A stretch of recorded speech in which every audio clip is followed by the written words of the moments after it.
Good evening and welcome to TM Radio Broadcasting. My name is Frank Allen. We are live from Boston, Massachusetts. It is Wednesday, February 1st, in the year of our Lord, 2023. Today, we have the honor of enjoying an evening with Anna Toledo, targeted individual and the attorney who will represent targeted justice in their case against the federal government.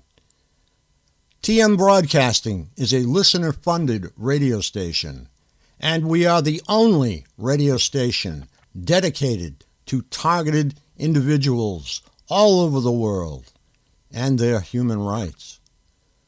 Donations may be made through the Allen Institute for Human Rights at AIHR.Foundation or targetedmassachusetts.org. To receive our newsletter, go to targetedmassachusetts.org by desktop or laptop. There you will see a blue drop-down screen. You can add your email address there. And now we will hear from our very special guest, Anna. Good evening. Good evening, Frank. How are you? I'm doing quite well, thank you. And what's going on in the legal world today? Well, I'm the legal. It's just I breathe, I eat, I sleep. Legal is. I am working with Targeted Justice and 17 other plaintiffs in a lawsuit that we filed in the United States District Court for the Southern District of Texas. I'm the sole attorney in the case, even though I have some TI, very, very good TI attorneys assisting me. As you know, I don't know if you know, you probably can tell that English is my second language. So I love getting a little bit of help from people that are native speakers. So we filed a complaint for on behalf of Targeted Justice and these 17 plaintiffs, basically asking to remove, destroy, recall, eliminate a list that is like a hidden list within the terrorist screening database, and most people didn't know about. But in the targeted community, people sort of had heard about it. So I've been doing a lot of research about it, and so we asked for the court to declare that the non-investigative subject part of the terrorist screening database be declared unconstitutional and eliminated for many legal reasons. And we intend to be able to see the list and check, all the Targeted Justice members' names that have been provided to us. I understand. Check them because I understand that you sent a cease and desist letter. And what kind of response did you get from that? None. On 21st of December, we sent a cease and desist letter explaining our theory and saying, we believe that because we are in this list, the people are in this list, they are targeted individuals and being tortured, etc. Nothing. We did not get any reaction whatsoever. That's why we had to file a complaint.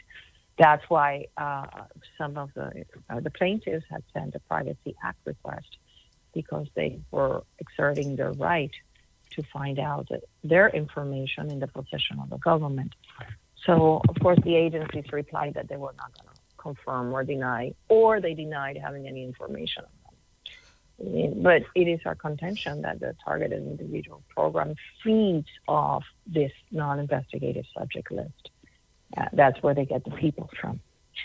And the nominations are done by private people, by government. It's many reasons why people end up in that list. So the important thing is that the list is supposed to be about known and suspected terrorists, and that's the less than 0.3% of the list is about known and suspected terrorists. Most of the list is non-investigated subjects. That's amazing. Now, how were you able to come up with these statistics on this list? Is this part of your research? Well, there are audits. The United States Department of Justice made audits in 2005, 2007, and 2009 of the Terrorist Screening Center.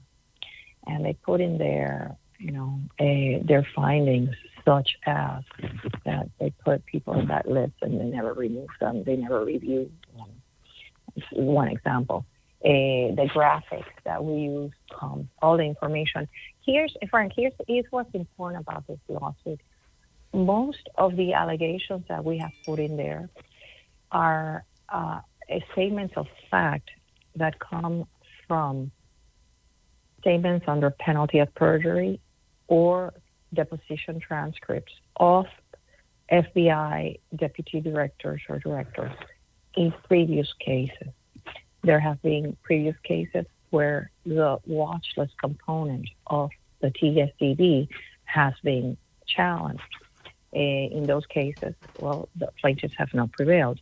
In those cases, it's been the known, which is handling code 1, and the suspected handling code 2 terrorist list that have been challenged. And the courts have, Congress provided a means to remove their names from those lists. And so courts have concluded that there is a redress procedure that these people, if they find themselves in those lists, that they can recur to, so they can turn to. But here's the thing: they find out that they're on the list because they try to travel, and so travel is either denied or made very cumbersome. In our situation, because we are not known or suspected terrorists, we don't meet the criteria, what they call derogatory information that links any of us to terrorism. Well, that's why we can travel freely, and we're only subjected perhaps to random, additional checks, but it's a random thing. And this is not Ana Toledo speaking. This comes from a statement on the penalty of perjury of one of those FBI agents. So you have to ask yourself, why do you have non-terrorists in a terrorist list? That's what everybody has to ask themselves in a democratic country where there is a presumption of innocence. Why? Exactly. The United States has declared publicly to the United Nations that there is no torture whatsoever going on in the United States. And this is one of those. I beg to differ, because all TIs, all of us know how we are tortured. Now, one of the horrendous things, for example, I have been insisting that people support our plaintiffs because they are being frontline soldiers. The little 3-year-old daughter of one of our plaintiffs had never been attacked with microwaves, and now she's being attacked at night. And it's evident, the changes in her. Her skin is very warm, and she thinks they're starting to give her B2K too. So this is very serious, because the criminals that are firing those weapons at us, they have absolutely no remorse. When we're done with this lawsuit, my next step is we're going to find out who is torturing Americans and people all over the world, because you should know right now our estimates, based on the information we have gathered from those other cases, which I have to say, thanks to the work of the attorneys in those other cases, the excellent work of the attorneys in those other cases, is that we have been able to get the information to file this case. So when you see their numbers, right now, we estimate conservatively that there's 300,000 TIs in the United States, conservatively. And that's a huge amount of people being tortured.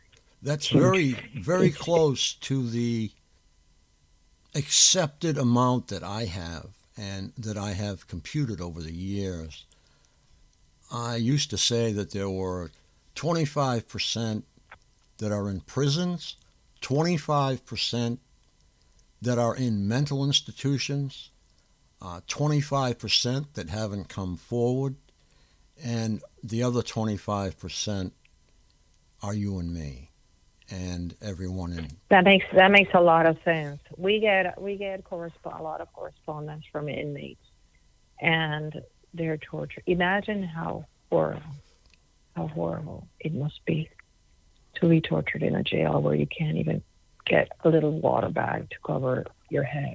You know? And you my heart goes. I'm sorry, and you're captive in a cell, and they are all around you, up in the corners of the room, wherever they choose to be, and you are a captive audience again, not only by the system, but by the perps. Go ahead, excuse me. Yes, it's to me. My heart goes out. I am in deep awe and respect, and I honor the people that have B2K because I don't have it. And even though they have done really atrocious, and they do atrocious things to me, like I'm not going to get into it because it's not about poor me, but I am in awe of the people that can handle and function with a B2K, because I can understand how disabling that is. And I admire every single one of you out there. But then I have to say that I am, my mind cannot comprehend the degree of evil that goes into these people operating these weapons and tormenting people. My mind, how it's like hard for some people to imagine, okay, how does, in $1 bills, how does $1 billion look? Well, I cannot comprehend the evil mind of somebody that goes 9 to 5 to torture people with computers, just playing, just tormenting them with B2K. Just like, the microwave attacks too. But this entails a little bit more. They have to put together the messages. And for example, one of my plaintiffs, the voices are the family, the relatives, including his dead father. Right. And that is just the ultimate cruelty, the ultimate cruelty of a mother in Ohio with a daughter with Down syndrome, and the mother is the targeted one.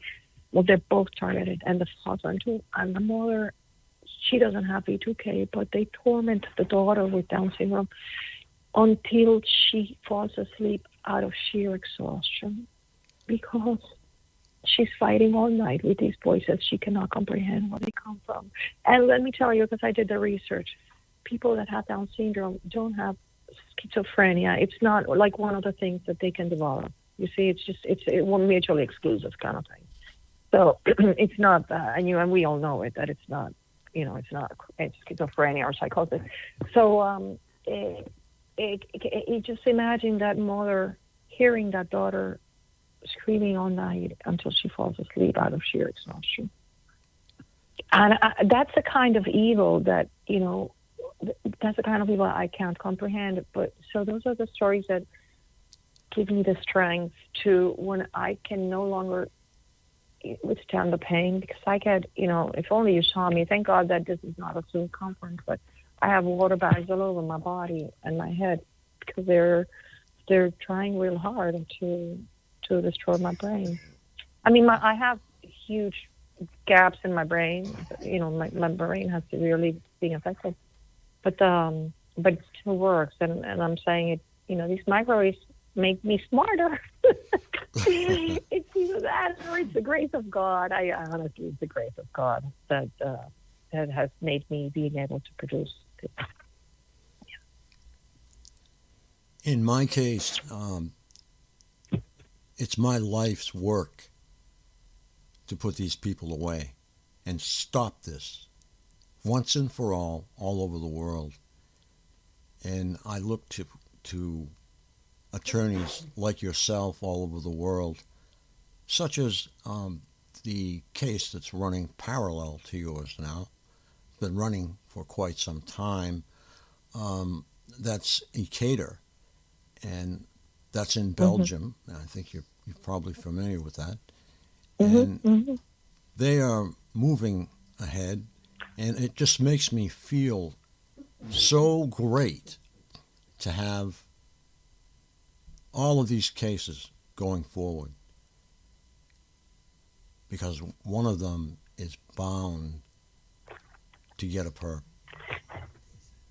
Well, in this we see eye to eye, and I have to mention that just from I get huge support from a lot of people, and I am deeply grateful, because people have no idea how meaningful it is for me to get just a little, a thumbs up kind of thing, because we're toiling away, working real hard here.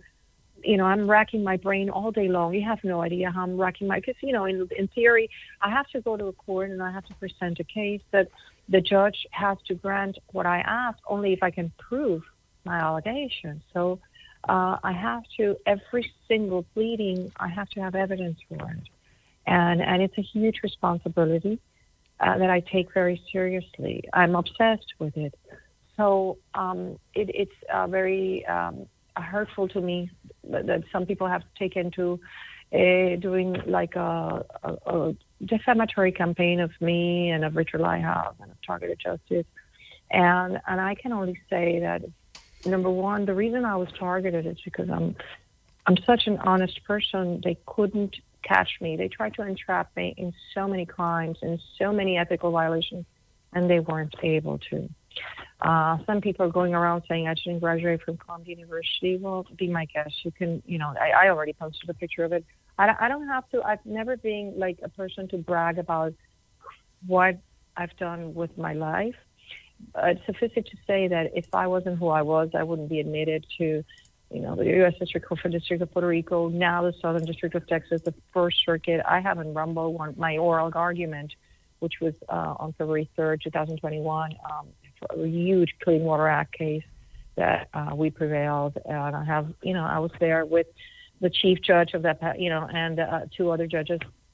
And you can listen to the argument. So if anybody has a doubt that I'm an attorney, I did go to New York. I did study in Columbia University, in Columbia College of Columbia University, not Barnard. And I graduated in 1989 from there, and I went to Puerto Rico to try to battle for environmental justice of communities. That's how I started to get targeted, and I had no idea. I'm like an Erin Brockovich gone south.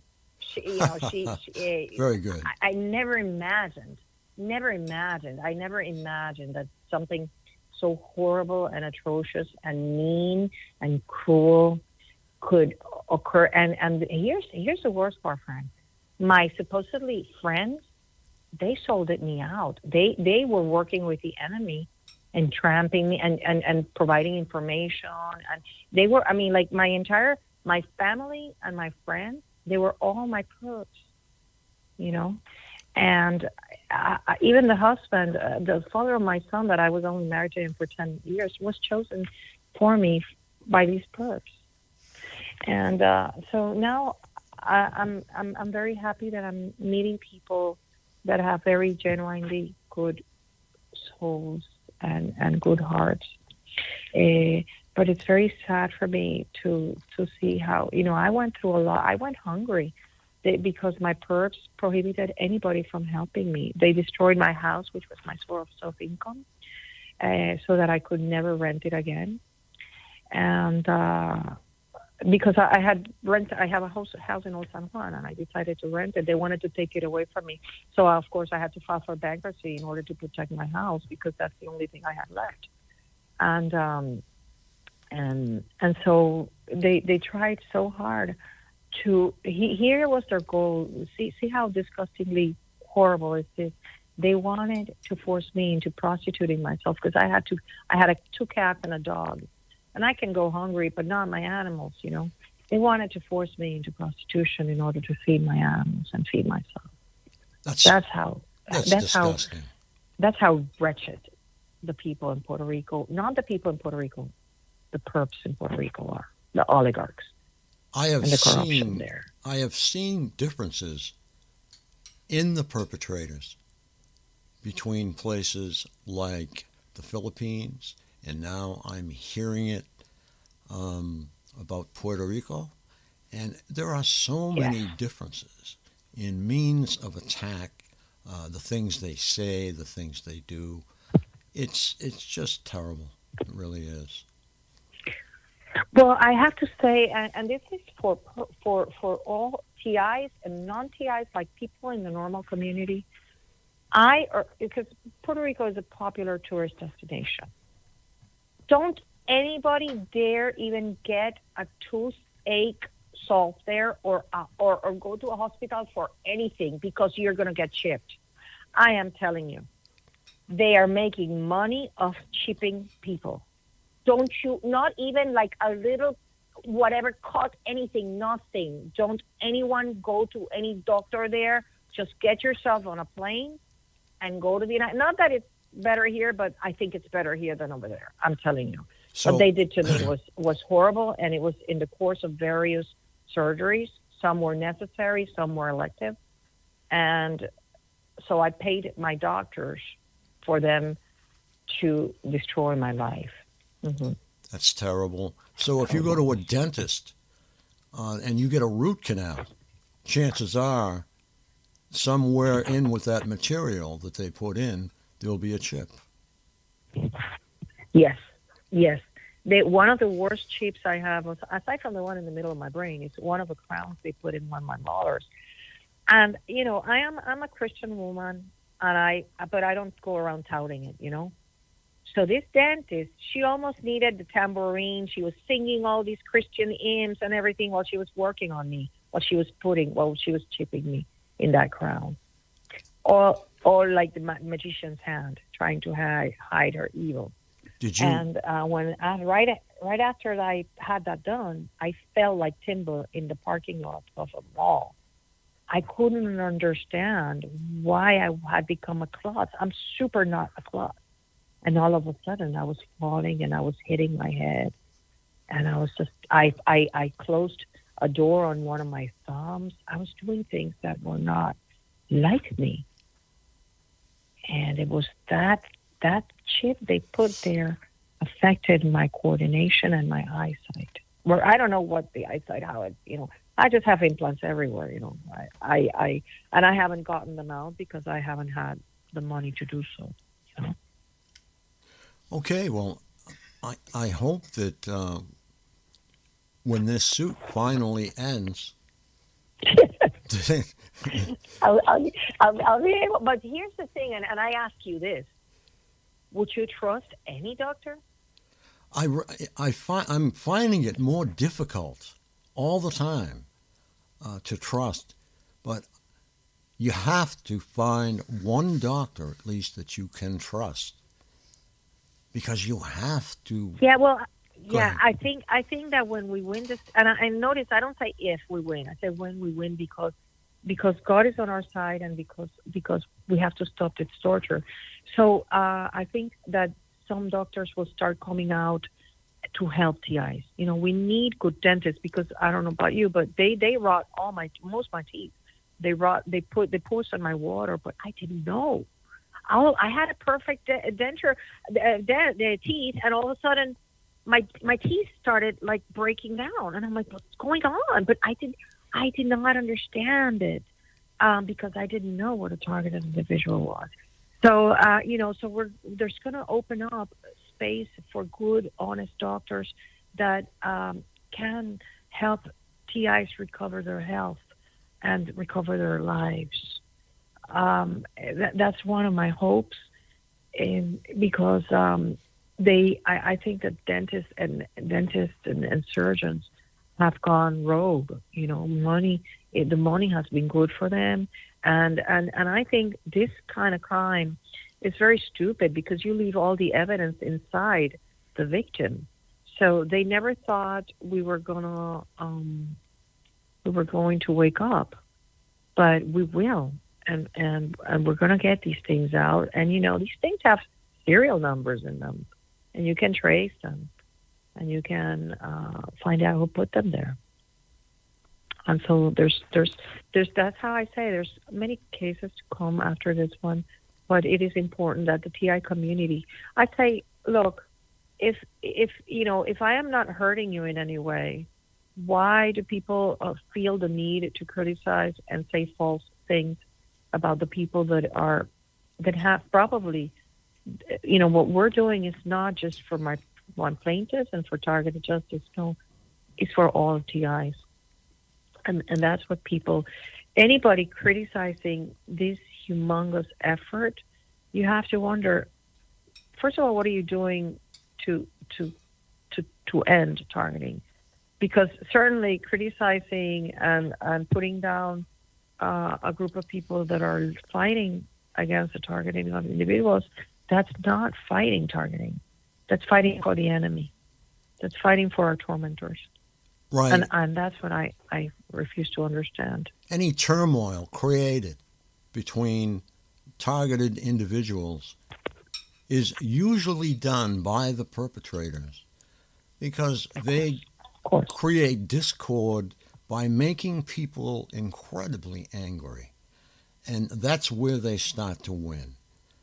So I try and tell everyone, don't be overly happy. Don't be overly sad. Try and keep yourself balanced in the middle and be better off.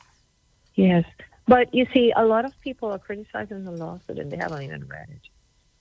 And I tell you, that is the best work of legal writing I've ever done.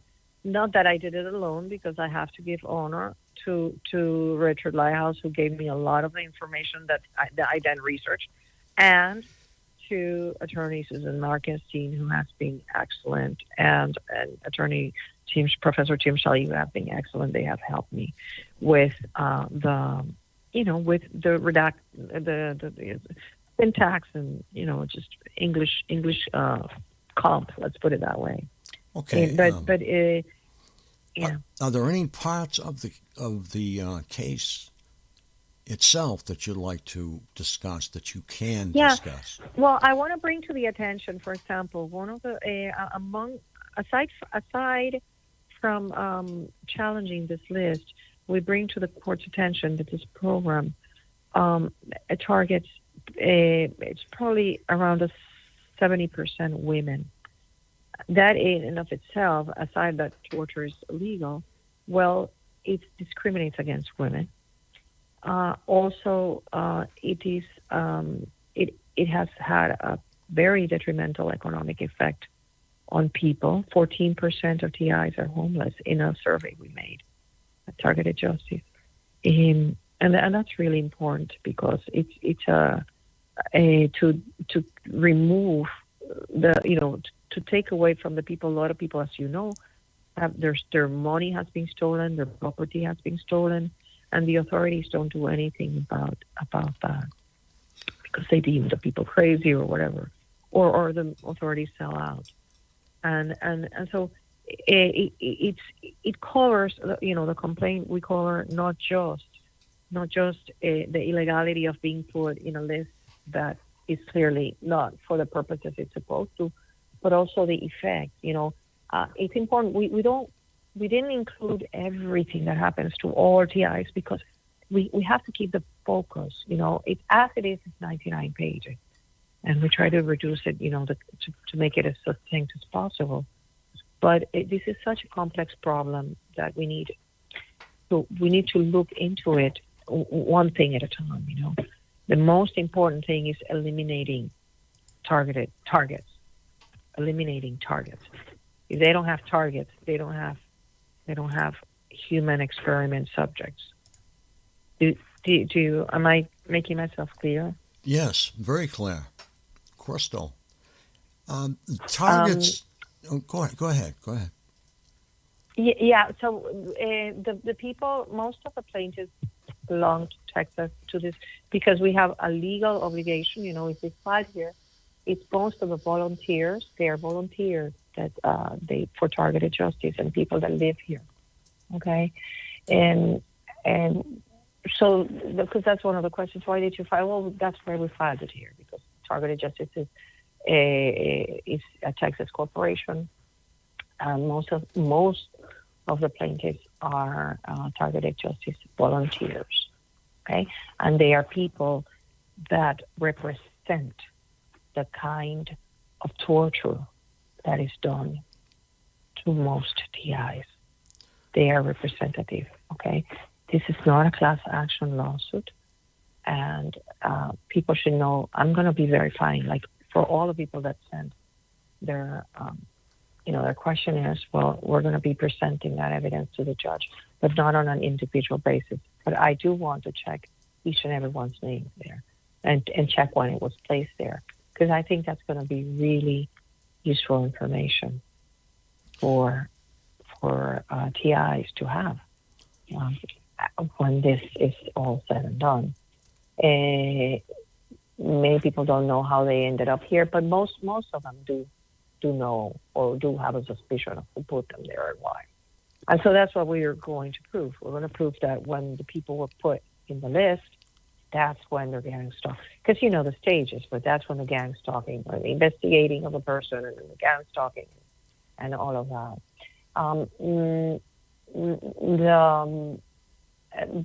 The amounts that are alleged, if I ask you, okay, for how much money, let's say you've never been targeted, but now knowing what you know, for how much money are you willing to undergo 10 years of targeting? That's 1 day of targeting is too much, and that's my experience. Exactly. So exactly. Everybody's like, for no money in the world would I undergo this torture. And these people have to understand that they have stolen the lives and the happiness and the family and the friends of so many. Right. And they have to pay for it. Yes, they do. And my family has been broken apart. And there are so many families in the UK, and it's terrible because I can see it happening. I get a phone call and they say, well, my sister won't talk to me, my brother won't talk to me, no one will speak to me anymore. Well, I've heard it all, and I've heard it from my own family. And my brother passed away during the COVID crisis before I even had a chance to talk to him again, because you couldn't go in the hospital. Sorry. Oh, that's okay. I'm so sorry. He's in a better place. Yeah, well, it's like one of the TIs that wrote to us that I keep her letter around, because she says something like, it was not a letter to me, it was a letter to Richard. But I like to answer letters. I find it very therapeutical. It's very, and she says, that she's not afraid of dying. But, that heaven sounds like I'm not going to misquote, because she was so sweet, and I tried reaching her, but I left a message in her husband's phone, but I couldn't. She didn't call back, or maybe that her phone calls are severely interfered with. She says, she goes, I don't want to. Let me see if this is what she said. But she's just so cute, so cute. I don't want to die. I want my life back. I look like a freak. My teeth fell out. My hair, my body has all of these marks. I've aged dramatically. I've never had a problem with dying. Heaven has always seemed like a good idea. So sweet. Yes. And I think that a lot of TIs, that's where we are, because we have suffered a lot, but we have become superhuman in the sense that the torture and torments that we have undergone make us really, for the most part, compassionate and sturdy, and just superhuman. I don't know if you agree with me, but we have developed, these perps have made us into better people, in the sense that we have had to become craftier. Since they block the normal ways we do things, well, like, we have to figure out how to get them done anyways. We go through more trouble, but we get them done, and that's a privilege to be able to say, I did it anyways.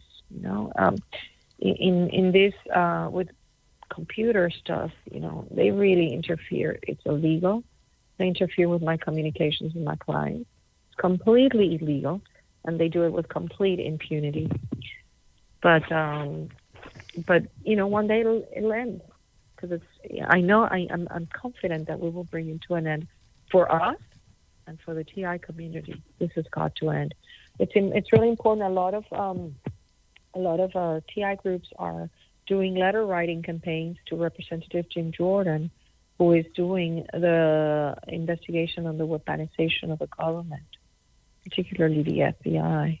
I urge everybody to start writing and just send emails, just call his office, because it is important that he looks into. There is no more atrocious weaponization of the government than the targeted individual program. Right. I just wanted to add that communication has changed over the years, and it seems like every time communication gets better, the perps' attacks seem to get better. And the majority of the targets that I know have been targeted since the turn of the century. What do you think about that? Yeah, well, my dad, I didn't know it. My dad was targeted. My dad was part of the victims of the COINTELPRO program in Puerto Rico, which affected the lives of 74,000 people. They destroyed the lives of anybody who was a pro-independence activist, like my father. And they paid them, pennies or whatever, their dossier, the secret dossiers they did on them. But yes, I am seeing that it's like history continues to repeat itself, and then they get a little slap on the hand, like with the MK Ultra, but they never stop doing it. They continue doing it. Correct. And that's what I don't know, the people, it is up to this community that has learned so much to get, on the phone and letter writing campaigns and be very active and vigilant to force Congress to, I think it was Schumer that said something like, no, you don't mess with the CIA because then they're going to come after you. They're all afraid of getting targeted. But if we end the targeting program, well, they're not going to be afraid anymore.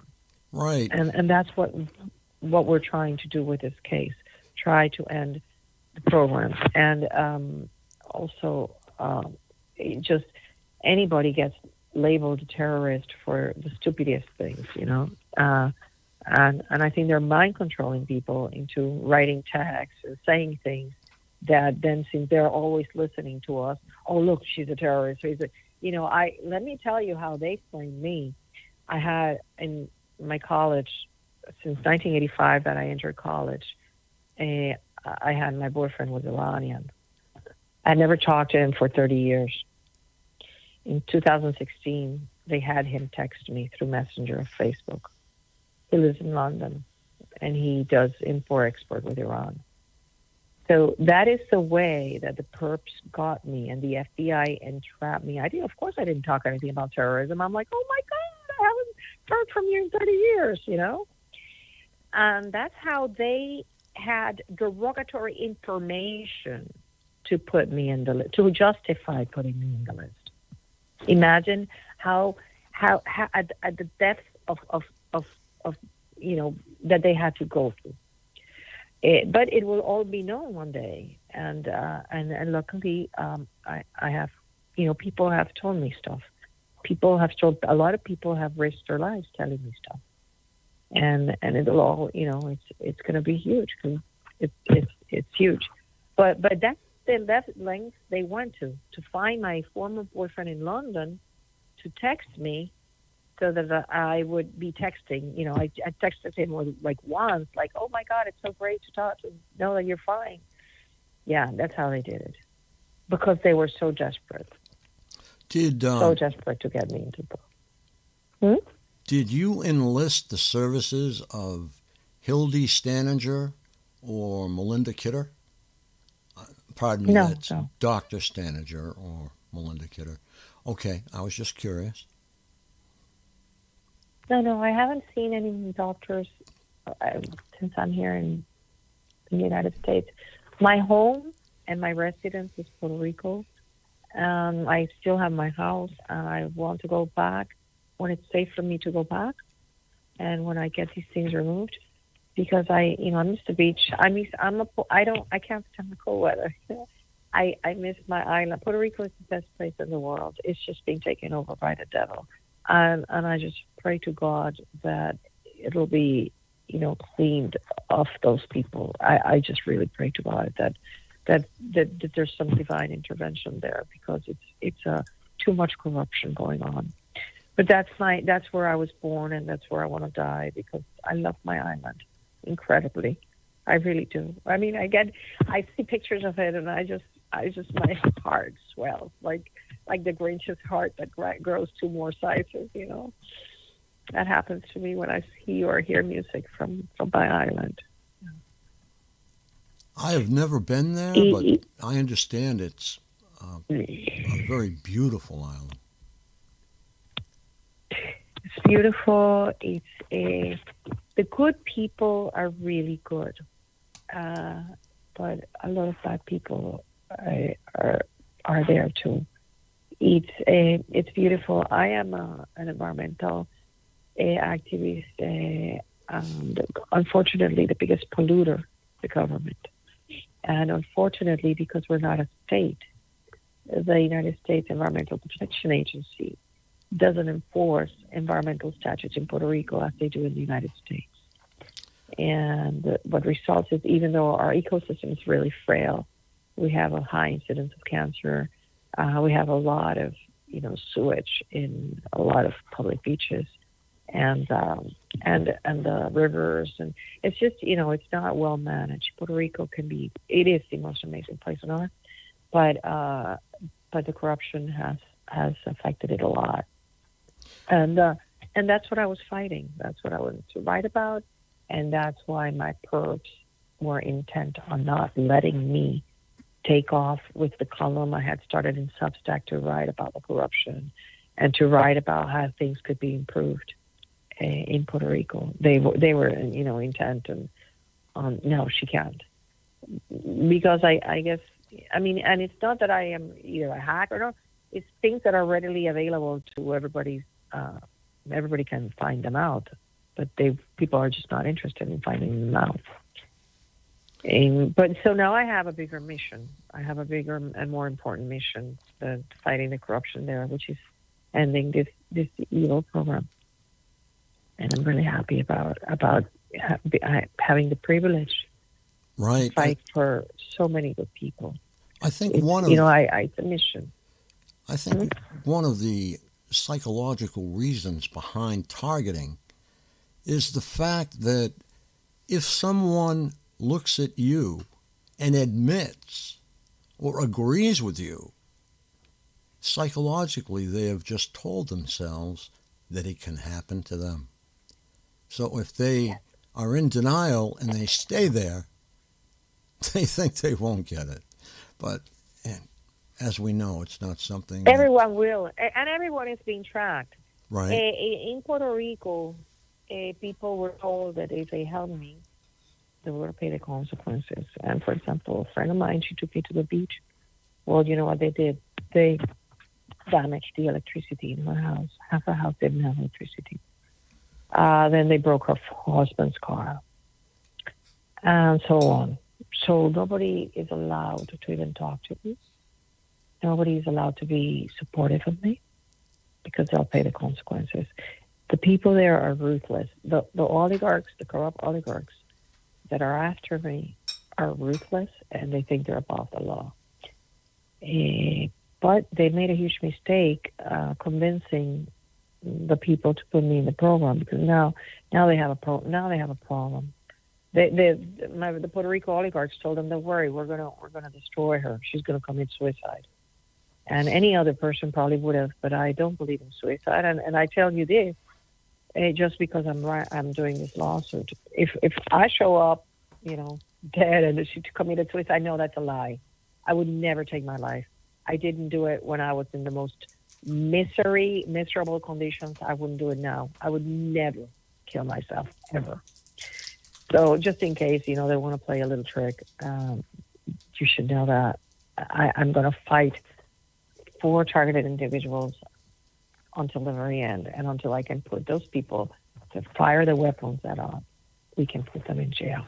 They have to go to jail because they are torturing people in the United States and all over the world. You're an attorney. What do you think the punishment should be, other than monetary? What do you think the actual prison time or what have you would be? Well, here's the thing. I'm not a criminal defense attorney, but I do read a lot. And here's the thing. It's about intention. When you prove a crime, you have to prove that the person did do it recklessly, intentionally. I don't think that any of the people involved in this can say that they have participated in it without knowing what it is. There is absolutely no way. Let's talk about the gang stalkers. Many people, one aha moment I had is Richard explained to me that these gang stalkers think that we are terrorists. They are told we are terrorists, and they chase us around and make our lives miserable because they really think they're doing the patriotic thing. Now, here's the thing. It doesn't matter if I'm a criminal or not. That doesn't give you the license to torment me, to chase me, to torture me. And that's basic civics. It's just illegal, So I have no, but to me, the gang stalkers and stuff, they're like the least of the problems. The problems is the people that are firing weapons at us, microwave weapons. That is the problem for me. I think that they should just, be put in jail for life. And I think that the United States Department of Justice has a responsibility to prosecute those people, because torture is prohibited not only by law but by the Convention Against Torture. Now, and what my perps have said, I have V2K, and what they have said in the past, they haven't said it today, but they have said that, well, what about the drone pilots? Well, that's a little different. Well, yeah, they'll be guilty too. They'll be guilty too. Let's just take one criminal at a time, okay? We'll take care of them later. Okay, all right, good enough. I would say to them, you know what I mean? Their time will come too, but we first need to know who is operating those vercators and who is shooting those microwave weapons at us, and those satellites and from those cell towers. That's what we need to know. Then we'll go to the other ones. We have plenty of time, But we first need to shut this list down. We need for them to not have names of people, more numbers actually, because we just have a number assigned to us, numbers of people to attack. That's we and this, for example, Representative Jim Jordan, he has to do a thorough investigation of the funding of the fusion centers. What is that money going for? Because you cannot tell me. One of the pearls that I found in this whole process is this. One of the FBI agents admits in one of his depositions that he doesn't know of a single case of a terrorist attack that was stopped by this list. Not a single one. Not even with a known and suspected terrorist list.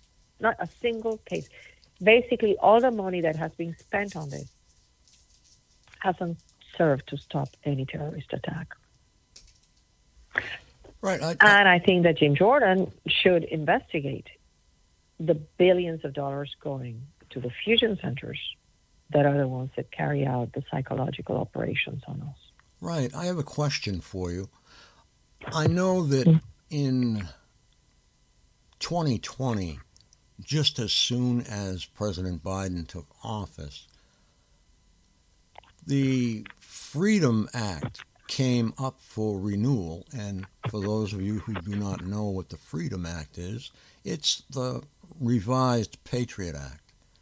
Now, it's been shelved as far as I know. Now, do you know that if it has been run by Congress and put back into commission, or? I think it has. What they were reviewing, and I'm not very sure now because I was reading of the FISA, the unrestricted FISA abuses by the FBI, which is how they are listening into this conversation and to all our conversations and the emails and stuff. And I think that is what we are on time to fight. I think that's one of the things that Representative Jordan is going to fight for. And that's why people have to become really active with their senators. Me, I don't have one because I live in Puerto Rico. I don't have a senator or a representative. But all of you that do, you should get really active because taking away, in this process, I learned, for example, I'll give you an example, something called sneak and peek. So these agents can come in without any warrant to your house when you're not there. They come, they sneak, and they peek. That's right. And it's perfectly legal for them to do so. Well, this has got to stop. It's got to stop because the Fourth Amendment prohibits that. And the unrestricted, even the FISA court that is completely secret, they came out with an opinion saying that FBI continuously violates their regulations. So the legislators the Congress people have to really take a close look at what's been going on with the weaponization of the government, the spying on innocent people, the framing of people into crimes that are, just to put them in jail, the putting of people in mental hospitals for unreasonably. One of the things that I say to TIs is when they put you in a mental hospital, they have to give you a hearing before a judge, and you have to be assisted by an attorney because no one should be deprived of their freedom without the assistance of counsel. And I don't know why people just don't, make us think about that. You are not, your freedom, nobody's supposed to take your freedom away without due process and assistance of counsel. And I don't know. I don't know why people are not more adamant about that. I know so many people are put into psych hospitals for no reason at all. And yes, and it's terrible. because they don't know their rights. That's the importance of programs like this when you have, to warn them that the one place, I think the only one, I'm not sure, that is really bad, which is Florida, because Florida has the Baker Act that even like the ambulance driver can make a complaint against you and put you in a mental hospital without any hearing for 72 hours, like a preventive, evaluation. And that, for me, that's just atrocious. It's just outrageous. But it's like constitutionally, you have a right to be assisted by counsel before anybody takes your freedom away. And that's the law. That's the law. So people should just, demand at least from legal aid or whatever, but they should not demand a hearing before a court. And something else they did is the fact that there is no longer a pro bono attorney, from what I understand. You can have your attorney, but you definitely have to pay this person back. I know. It's. Hey, I survived because I came across very compassionate people that helped me.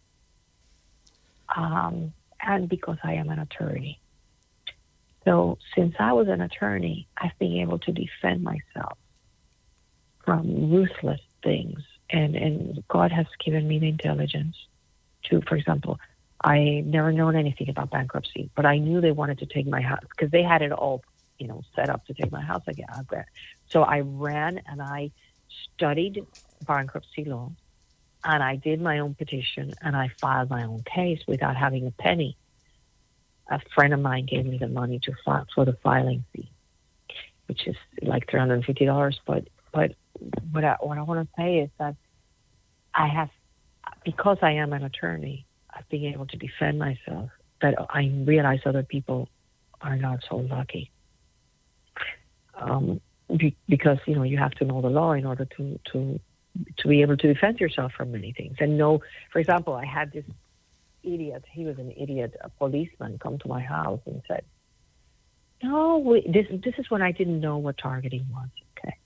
I was clueless. I was in La La Land. I didn't know what this was. He comes to my house and says, oh, my name is, get a load of this, Agent Bueno, Agent Good. Imagine that. Like, how dumb, how stupid. And I came here to see if you were doing all right. Like now I've learned that's a wellness check. And because your neighbors, they were complaining about you. And I'm like, you mean to tell me you've been here talking to me for 5 minutes and you haven't read me my Miranda rights? You have a complaint against me. You haven't even told me who is accusing me of what. He's like, no, you'll find out in your preliminary hearing. I'm like, oh, really? My preliminary hearing, and you haven't even told me that I'm accused of something, that somebody's accusing me of something, and that you're interrogating me? Just get out of my house, But that's because I'm an attorney. Right. So, no, not everybody. Not everybody. I've told many TIs, just don't go to the door and make yourself scared. Just show me the warrant. Yeah, show me the warrant from the judge. Right. Okay, now. But I was being nice. Yeah. Do they still have John Doe warrants? I assume they do. I'm sorry. Do they still have John Doe warrants? I thought. I don't think they're legal. I don't think that's legal. Because if you have, it's your address and your house, it's the sanctity of your home. They have to. I mean, I've never heard of that, but I don't think that holds water. I do know that the only thing you have to give to a policeman when they ask you is your name.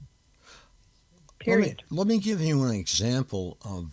It's not actually a John Doe warrant, but Romola D., who is a very famous journalist and part of our community, her next-door neighbor complained about her because they had a small argument. The police came and took her away. Now, the person who called the police had no knowledge of psychiatry and had no right to say that Romola was crazy. But she did.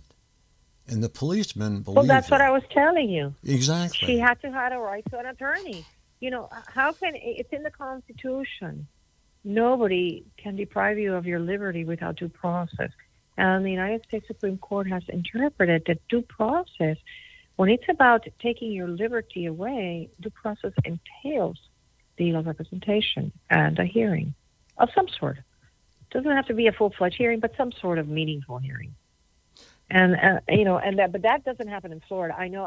Then that's another state. But I guess is she in Florida? Because I know they can do that in Florida. No, Massachusetts.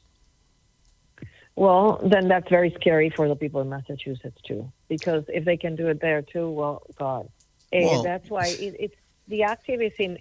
Look, one of the things that I find, at least in the Houston community, is they organized.